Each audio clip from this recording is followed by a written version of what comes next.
Hello everyone. हमारे last lecture में हम लोगों ने इलेक्ट्रिक फील्ड कैलकुलेट की थी फॉर ए चार्ज रिंग। उसके बाद हमारा जो ये नेक्स्ट लेक्चर है, हमारा जो नेक्स्ट टॉपिक होता है, उसमें हम एक इलेक्ट्रिक डाइपोल कंसीडर करते हैं। ठीक है, लास्ट टू लास्ट लेक्चर में हम ऑलरेडी इलेक्ट्रिक डाइपोल एक बार बता चुके हैं।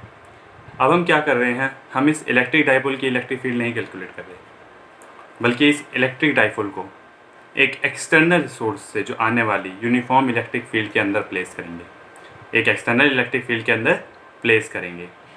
फिर ये देखेंगे कि उस एक्सटर्नल इलेक्ट्रिक फील्ड के ऊपर इसके ऊपर कितना फोर्स जनरेट होता है और कितना टॉर्क जनरेट होता है। आई होप आप लोगों को समझ आया हो जो मैंने अभी तक बोला। चलिए एक एक करके इसके एलिमेंट्स को जानने की कोशिश करते हैं और इस डेरिवेशन के ऊपर पढ़ते हैं। इस डेरिवेशन की इम्पोर्टेंस, इससे CBSE लेवल पे बहुत ज़्यादा क्वेश्चंस पूछे जाते हैं। ये डेरिवेशन भी समटाइम्स अपने आप ही डायरेक्टली आ जाती है, अदरवाइज न्यूमेरिकली भी ये पोर्शन बहुत इंपॉर्टेंट है। अभी ये वाला लेक्चर प्लस इसके बाद जो लेक्चर रहेगा पोटेंशियल एनर्जी, इन दोनों को एक्यूमुलेट करके ज़्यादातर आपके न्यूमेरिकल्स फॉर्म किए जाते हैं। ओके, स्टार्ट करते हैं। सबसे पहले हमें एक इलेक्ट्रिक डाइपोल कंसीडर करना है। इलेक्ट्रिक डाइपोल दो चार्जेस से मिलकर बना होता है, इक्वल और अपोजिट, -q + q, और इसकी लेंथ कितनी कंसीडर की हमने, 2a। इसे हमने प्लेस किया यूनिफॉर्म इलेक्ट्रिक फील्ड के अंदर। अब मैंने आप लोगों को पहले ही इलेक्ट्रिक फील्ड लाइन वाले लेक्चर में बताया है कि यूनिफॉर्म इलेक्ट्रिक फील्ड में हर जगह इलेक्ट्रिक फील्ड सेम होती है, इसलिए जो डेंसिटी होती है इलेक्ट्रिक फील्ड लाइंस की वो कांस्टेंट बनी रहती है। अच्छा, इस यूनिफॉर्म इलेक्ट्रिक फील्ड जो है, ये जो एक्सटर्नल फील्ड है, इसका भी अपना कोई सोर्स होगा। अगर मैं यहाँ लाइन्स ऐसे फॉर्म कर रहा हूँ, मतलब इसके इस तरफ पॉजिटिव चार्ज है और इस तरफ नेगेटिव चार्ज है, कहीं ना कहीं प्लस से माइनस की तरफ जाती है। ये बहुत इंपॉर्टेंट कैरेक्टरिस्टिक है जो आगे जाके यूज़ में आएगा। ठीक है, फील्ड देख के पता करना है ये चीज़। अब मान लीजिए मैंने इसके अंदर ये डाइपोल प्लेस किया। अब एक्चुअली में डाइपोल होता क्या है, दो चार्ज ही तो होते हैं जो स्मॉल डिस्टेंस से सेपरेटेड होते हैं। ठीक है, मान लीजिए इधर की तरफ -q चार्ज है, उस तरफ +q चार्ज है। अभी -q का चार्ज क्या चाहेगा, +q की तरफ, प्लस चार्ज की तरफ जाना। अब क्योंकि बुक्स के अंदर तो इलेक्ट्रिक फील्ड शो नहीं की जाती कि इलेक्ट्रिक फील्ड का ऐसे प्लस चार्ज एक अलग एक्सटर्नल सोर्स है, तो वहाँ पे वो आप लोगों को बताते हैं बुक्स के अंदर। आप अगर इसको देखेंगे कि वहाँ बोला जाता है कि कोई भी नेगेटिवली चार्ज पार्टिकल जैसे एक इलेक्ट्रॉन, वो हमेशा मूव करेगा opposite to the field, move opposite to electric field, और पॉजिटिव वाला माइनस की तरफ जाना जाएगा। तो उसके लिए वो बोलते हैं कि एक कोई भी positively charge particle uniform electric field के अंदर मूव करता है in the direction of field. दोबारा मैं एक बार बोल दूं, क्या बोला मैंने अभी कि कोई भी नेगेटिवली चार्ज पार्टिकल हमेशा ऑपोजिट डायरेक्शन में ट्रैवल करेगा फील्ड के, और positively charge particle in the direction of field travel करेगा। ठीक है, ये आप लोगों के एक्स्ट्रा नॉलेज के लिए था, आपको ये न्यूमेरिकल्स में ज़रूरत पड़ सकती है इसकी। चलिए अब हम अपने टास्क के ऊपर बढ़ते हैं। हमें फोर्स कैलकुलेट करना है, तो सबसे पहले हम ट्रांसलेशनल फोर्स कैलकुलेट करने की कोशिश करते हैं, लीनियर फोर्स। ठीक है, अब भाई लीनियर फोर्स का बहुत सिंपल था, ये जो -q है ये इस डायरेक्शन में जा रहा है, QE। देखिए पॉजिटिव चार्ज है ना, इसलिए in the direction of E, electric field की डायरेक्शन में, और नेगेटिव चार्ज अपोजिट डायरेक्शन में। तो ओवरऑल जो फोर्स लग रहा है वो इक्वल और अपोजिट हो गया ना डाइपोल का, इसीलिए हमारा डाइपोल कहीं नहीं जाने वाला, ना वो फील्ड में आगे की तरफ बढ़ेगा और ना ही पीछे की तरफ जाएगा। ठीक है, मान लीजिए मैं ये शीट को अगर बोलूँ कि यहाँ पे ये इलेक्ट्रिक फील्ड प्लेस है एंड मेरा ये पेन मेरा डाइपोल है, तो बिकॉज इस पर दोनों डायरेक्शन में बराबर फोर्स लग रहा है, इसलिए ना ये आगे जाने वाला है ना ये पीछे जाना है, कोई पे अपनी जगह पे ये ऐसे ही बना रहेगा। ठीक है, अपनी इसी जगह में रहेगा। कंक्लूजन यही निकला कि उसका जो नेट फोर्स है वो 0 है, इसलिए डाइपोल ना ही आगे की तरफ मूव करने वाला है ना ही पीछे की तरफ मूव करने वाला है इन द इलेक्ट्रिक फील्ड। तो भैया ट्रांसलेशनल फोर्स तो समझ आ गया। ठीक है, अब आते हैं रोटेशनल फोर्स की तरफ कि ठीक है भाई, मेरा पेन कहीं नहीं जाएगा या मेरा डाइपोल कहीं नहीं जाएगा, ना ही आगे जाएगा और ना ही पीछे रहेगा, लेकिन क्या वो उसी जगह पे रोटेट करेगा। चलो इसको देखते हैं। रोटेशनल फोर्स क्या होता है, टॉर्क।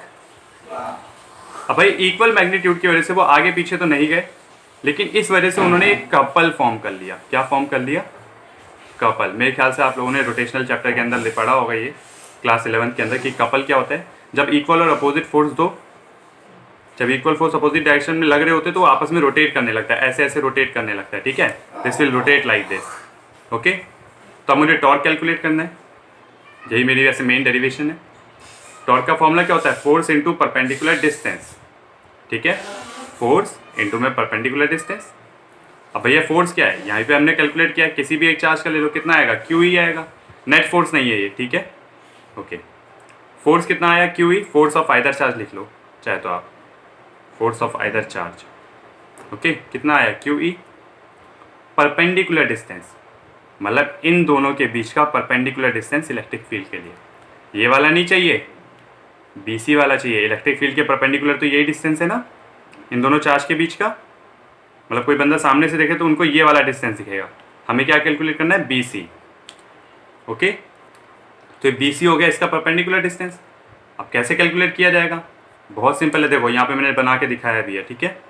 यहाँ पे थीटा रखा, साइन थीटा क्या होता है? BC ओवर में AB, और BC की वैल्यू क्या निकली? AB sine theta. AB कितना है? 2A, तो 2A साइन थीटा, वैल्यू मैंने पुट कर दी। ओके, तो मेरा टॉर्क क्या आया? QV इंटू में 2A sine theta. I hope ये वाला पार्ट अभी तक क्लियर हुआ। बहुत ईजी पार्ट है, इसमें कोई ज़्यादा दिक्कत की बात नहीं होती। ओके, अब हम आगे बढ़े तो बस उसी को हमने थोड़ा सिंप्लीफाई कर लिया। 2AQ, यहाँ का Q, यहाँ का 2A, 2AQ बचा हुआ E sine theta. 2AQ dipole moment का फॉर्मूला होता है P equals to 2A into में Q, चार्ज इंटू में डिस्टेंस ऑफ द डाइपोल, ठीक है, या length of the dipole. Dipole बन गया तो टॉर्क इक्वल्स टू क्या आया? PE sine theta. Sine theta किसके लिए लगता है? वेक्टर क्वांटिटीज का, जब हम वेक्टर प्रोडक्ट निकाल रहे होते हैं। इट मीन्स टॉर्क क्या होगा? P क्रॉस E, और हमें वैसे ही पता है टॉर्क एक वेक्टर क्वांटिटी होती है। ओके,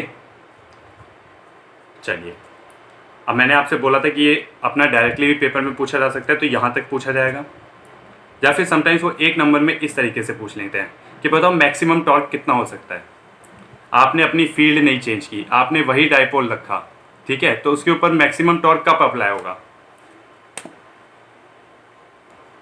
तो जरा ध्यान से देखते हैं, यहाँ पे क्या है? साइन थीटा मैक्सिमम होना चाहिए भैया, PE साइन थीटा, तीन चीजें हैं फॉर्मूले के अंदर, ये दोनों आप चेंज नहीं कर रहे, तो मैक्सिमम और मिनिमम वैल्यू कौन डिसाइड करने वाला है? Sign theta. साइन थीटा की मैक्सिमम वैल्यू कब होती है? जब थीटा 90 डिग्री पे होता है, ठीक है। थीटा 90 डिग्री हुआ तो टॉर्क मैक्स कितना है? PE साइन थीटा, साइन 90, और ओवरऑल वैल्यू कितनी है? PE। सेम मिनिमम, अब मिनिमम में क्योंकि वेक्टर है तो ये मत सोचना कि साइन 270 रख के माइनस ले लेंगे, माइनस PE नहीं, ठीक है, 0 और 180। टॉर्क मिनिमम कितना आया? 0। अब इसकी जरा फिजिकल सिग्निफिकेंस समझते हैं। मान लो मेरी इलेक्ट्रिक फील्ड U है, ठीक है, तो ये इलेक्ट्रिक फील्ड मेरे इस डाइपोल के ऊपर सबसे ज़्यादा फोर्स कब लगाएगी? जब ये बिल्कुल उसके परपेंडिकुलर होगा, है ना, तभी इस पर ज़्यादा टॉर्क लगेगा, ज़्यादा फोर्स लगेगा इधर से धक्का, और ये रोटेट करना शुरू कर देगा। लेकिन अगर ये बिल्कुल ऐसा है तब तो इलेक्ट्रिक फील्ड लग ही नहीं पाएगी ना, वो तो सिंपल निकल जाएगी, ऐसे सीधी सीधी निकल जाएगी, वहाँ पे किसी तरह का कोई टॉर्क नहीं जनरेट होने वाला। समझ आ गया? इसलिए टॉर्क की मिनिमम वैल्यू कितनी हो जाती है? 0। एक क्वेश्चन तो ये बन गया। अच्छा, इसमें भी मिनिमम टॉर्क में दो कंडीशन आई, एक 0 डिग्री, दूसरा 180 डिग्री, 0 डिग्री और 180 डिग्री। चलिए इसको ज़रा और अच्छे से समझते हैं कि यहाँ पे हमने क्या नया सीखना है। भैया मैं अपनी डाइपोल मोमेंट वाली इंट्रोडक्शन वीडियो में पहले ही बता चुका हूँ कि डाइपोल मोमेंट की डायरेक्शन क्या होती है, फ्रॉम नेगेटिव टू पॉजिटिव। याद रखिएगा ये चीज़, अब इसकी ज़रूरत है। तो यहाँ दो चीज़ें हैं, थीटा इक्वल्स टू 0 और थीटा इक्वल्स टू 180। जब थीटा 0 होता है तो उसे हम स्टेबल इक्विलिब्रियम बोलते हैं। आपको न्यूमेरिकल्स के अंदर ये बहुत ज़रूरी है, इसलिए इसे याद कर लीजिएगा। Whenever the theta is 0, this is called stable equilibrium। अब इसे स्टेबल इक्विलिब्रियम क्यों बोला जाता है, चलिए देखते हैं। मान लीजिए मैं एक डाइपोल प्लेस करता हूँ, ठीक है, स्टेबल इक्विलिब्रियम थीटा 0 है। थीटा 0 कब होगा? जब P और E की डायरेक्शन सेम हो। मान लो पहले मैं यहाँ प्लस प्लस चार्ज, मैं इसी चीज़ को यहाँ बना के कोशिश कर रहा हूँ आप लोगों को समझाने की, ठीक है। इलेक्ट्रिक फील्ड की डायरेक्शन कुछ ऐसे होगी, ठीक है, देखो इलेक्ट्रिक फील्ड की डायरेक्शन ये निकली। अब मुझे डाइपोल कैसे प्लेस करना था? बिल्कुल सेम डायरेक्शन में, ठीक है, नेगेटिव टू पॉजिटिव। अब ये स्टेबल इसलिए है क्योंकि ये रोटेट ही नहीं करना चाहेगा। अगर ये अपनी जगह से थोड़ा सा हिल भी गया, मान लो ये सीधा रखा था, ये थोड़ा सा यूं हिला, तो दोबारा से माइनस इस प्लस की तरफ अट्रैक्ट होकर अपनी जगह पे वापस आ जाएगा, ठीक है। मान लीजिए इस तरफ सारा प्लस प्लस है, इस तरफ माइनस माइनस है, ओके। डाइपोल का ये वाला पार्ट माइनस है, ये प्लस है, ये थोड़ा सा यूं रोटेट हुआ, तुरंत ही ये प्लस की तरफ अट्रैक्ट होगा, और अपनी डायरेक्शन में वापस आ जाएगा, ठीक है। इसलिए इसे स्टेबल इक्विलिब्रियम बोला जाता है, बिकॉज वो अपनी जगह से मूव ही नहीं करना चाह रहा। जबकि अनस्टेबल इक्विलिब्रियम में ऐसा नहीं होता। इनिशियली देखो, इलेक्ट्रिक फील्ड की डायरेक्शन पता है, डायपोल उसका अपोजिट होना चाहिए, नेगेटिव टू पॉजिटिव डायपोल। सबसे पहले देखो क्या करना है, इलेक्ट्रिक फील्ड बनाओ, फिर डायपोल बना दो, डायपोल मूवमेंट उसकी अपोजिट, और फिर माइनस प्लस दे दो। माइनस से शुरू होगा, प्लस पे खत्म होगा, ठीक है। तो ध्यान से देखो, स्टार्टिंग में तो इलेक्ट्रिक फील्ड कोई इंपैक्ट नहीं डाल रही जब तक वो 180 डिग्री है। लेकिन अगर ये थोड़ा सा भी डिस्टर्ब हुआ, थोड़ा सा भी अपनी जगह से डिस्टर्ब हो गया, तो तुरंत ही क्या होगा, प्लस प्लस को रिपेल करेगा और माइनस माइनस को रिपेल करके और दूर अपने से भगाना चाहेगा, और वो तुरंत ही रोटेट करना शुरू कर देगा, ठीक है। मतलब स्टार्टिंग में कोई इलेक्ट्रिक फील्ड का इंपैक्ट नहीं है, इधर प्लस प्लस है, इधर माइनस माइनस है, इस बार ये पॉइंट प्लस है, ये माइनस है। जैसे ही ये थोड़ा सा डिस्टर्ब हुआ तो क्या होगा, इसके अंदर थोड़ा सा जनरेट हुआ डायपोल, टॉर्क थोड़ा सा जनरेट हुआ, तुरंत ही इधर से रिपल्शन हुआ प्लस प्लस का, और इसने रोटेट करना शुरू कर दिया। इसलिए इसे बोला जाता है अनस्टेबल इक्विलिब्रियम, ठीक है, कि अनस्टेबल है, ठीक है, स्टेबल नहीं है। थोड़ा सा भी अगर इसे कहीं से मिला तो वो रोटेट कर देगा, ठीक है, डिस्टर्ब होते ही। देखिए ये चीज़ मैंने लिखने की कोशिश की, इनिशियली F0 है, but if we rotate like, ठीक है, अगर हमने इसे रोटेट कर दिया तो इक्विलिब्रियम डिस्टर्ब हो जाएगा और उसकी वजह से रोटेट करना शुरू हो जाएगा, ठीक है। अच्छा, यहाँ पे एक और चीज़ जो डिस्कस करने वाली है, जो हाई लेवल पे शायद आप लोगों से और पूछी जा सके, जब ये यूनिफॉर्म इलेक्ट्रिक फील्ड थी तब इसका ट्रांसलेशनल फोर्स 0 था। लेकिन मान लो अगर ये फील्ड यूनिफॉर्म ना होती, इन दोनों पॉइंट पे इलेक्ट्रिक फील्ड सेम ना होती, तब क्या होता, देख लीजिए क्या होता। फिर ये QE की वैल्यू सेम नहीं होती, ओवरऑल कुछ ना कुछ टोटल फोर्स जनरेट हो रहा होता, और जिस भी डायरेक्शन में वो फोर्स जनरेट हो रहा होता उसी डायरेक्शन में आपका डायपोल मूव करना शुरू कर देता है। अगर आगे की तरफ हो रहा है तो आगे की तरफ, पीछे की तरफ हो रहा है तो पीछे की तरफ। मतलब अगर इधर का फोर्स ज़्यादा है इस तरफ वाला तो इधर जाएगा, उधर वाला ज़्यादा होगा तो उस तरफ। कौन से केसेस में, non uniform electric field. So you can write down a line, एक लाइन लिख लीजिए आप लोग, ठीक है, कि in non uniform electric field the net force on the dipole will not be 0, ठीक है, and it will move into the direction of the force, ठीक है। चलिए ये वाला पार्ट कवर हुआ। इसके न्यूमेरिकल्स बेसिकली जो है वो पोटेंशियल एनर्जी के बाद ही आते हैं, but still here I am showing you a numerical, ठीक है। ये एग्जांपल देखते हैं। यहाँ पे एक इलेक्ट्रिक डायपोल कंसीडर किया गया है जो दो चार्जेस से मिलकर बना है, प्लस माइनस हमें पता है 0.1 माइक्रोकूलम का। ये साइन अभी तक याद हो गया होगा, ये माइक्रोकूलम का साइन है जो आपको इस चैप्टर में ज़्यादातर देखने को मिलेगा। इसका डिस्टेंस, इन दोनों चार्जेस के बीच का डिस्टेंस कितना है, 2 सेंटीमीटर। मतलब जो लेंथ है डायपोल की वो 2 सेंटीमीटर है।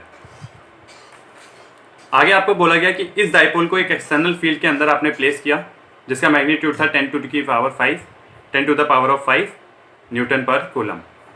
हमें कैलकुलेट क्या करना है, मैक्सिमम टॉर्क। तो भैया सब कुछ गिवन है आपको, चार्ज गिवन है 0.1 माइक्रोकूलम, इसको मैं 0.10⁻⁶ कूलम लिख सकता हूँ, -6, और एक और बार 1 को आगे लाने के लिए 10⁻⁷ कूलम कर दे रहा हूँ। Length of the dipole 2a होती है, मतलब ये 2a जो है ये 2 सेंटीमीटर के बराबर है। मैं बार बार बोल रहा हूँ, इसे a करने के लिए डिवाइड मत कर देना 2, ठीक है। 2 सेंटीमीटर मतलब 2 × 10⁻⁻2 मीटर, ठीक है। ये ओवरऑल लेंथ होती है। मैंने बहुत सारी वीडियोज़ के अंदर ये बोला है क्योंकि ये एक ऐसी सिली मिस्टेक है जो बहुत सारे बच्चे कर देते हैं। इलेक्ट्रिक फील्ड 10⁵ निकालना क्या है, मैक्सिमम टॉर्क। फॉर्मूले कौन से यूज़ होंगे, टॉर्क का फॉर्मूला क्या होता है, PE sin थीटा, और डायपोल मूवमेंट निकालने का फॉर्मूला क्या होता है, 2AQ। चलिए सब अप्लाई करते हैं। टॉर्क का फॉर्मूला होता है PE sin थीटा, लेकिन हमें स्पेशली मेंशन किया है कि मुझे मैक्सिमम टॉर्क चाहिए, मतलब थीटा की value 90 degree. sin theta sin 90 जो हो गया 1, तो बचा कितना PE की जगह लिखा मैंने 2A × Q इंटू में E। 2A की वैल्यू पुट की 2 × 10⁻² -2, Q की वैल्यू पुट की 1 इंटू में 10⁻⁻7 and 10⁻5 electric field. Overall calculate करके जो मेरा टॉर्क निकल के आया, मैक्सिमम टॉर्क जो जनरेट हो सकता है उस डायपोल में, कितना निकल के आया, 2 इंटू में 10⁻⁻4 न्यूटन पर मीटर। ये था मेरा फाइनल आंसर, ठीक है। आई होप आप लोगों को ये समझ आया होगा। इसके और न्यूमेरिकल जो नेक्स्ट वीडियो में पोटेंशियल एनर्जी कवर करने के बाद हम लोग कवर करेंगे।